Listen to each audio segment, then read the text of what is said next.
ඉතින් මේ මට පිටිපස්සෙන් තියෙන්නේ බොන්සායි කරන්න ගන්න පුළුවන් ලස්සනම ගහක්. ඒ කියන්නේ හොඳට හදන්න පුළුවන් අතු බෙදෙන එන දීර්ඝ කාලීන පැවැත්මක් තියෙන ගහක්.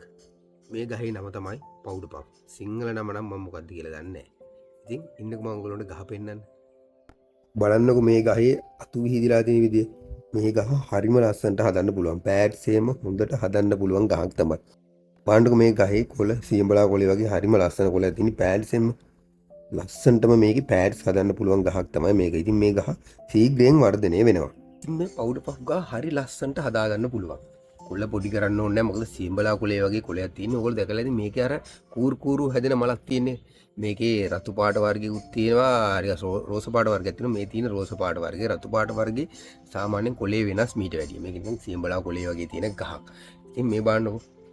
මම මේ පිටිපස්සෙන් බෝඩ් එකක් තියලා තියෙනවා. ඔයගොල්ලන්ට ගහ පේන්නේ නැති නිසා හරියට ගහ හොඳට පේන්න.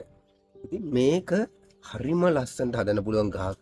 ඒ ගහේ හොඳ. ඉතින් මේ ගහේ නරක ටිකක් කිව්වොත් එහෙම අපි නරක කියන්නේ ගහ හදාගෙන යනකොට අමාරු වෙනවනේ අපිට. අමාරු තත්ත්ව වෙනවා නේ තත්ත්ව ගැන කතා කරොත්. මේ ගහේ අතු අපි වයර් කරොත් සාමාන්‍යයෙන් දැන් අපි ප්‍රේම්න ගත්තොත් කුඹුක් ගත්තොත් වයර් කරොත් ඒක හිටිනවනේ. මේකේ සාමාන්‍යයෙන් එහෙම හිටින්නේ නැහැ. ටිකක් සෑහෙන කාලයක් යනවා. එහෙනම් අපි එකම වත්ත 3-4 පාරක් වයර් කරලා තමයි හදා ගන්න ඕනේ.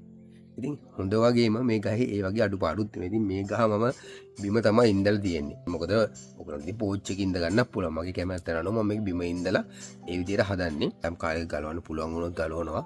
නැත්තම් එහෙමම තියෙනවා ගහ.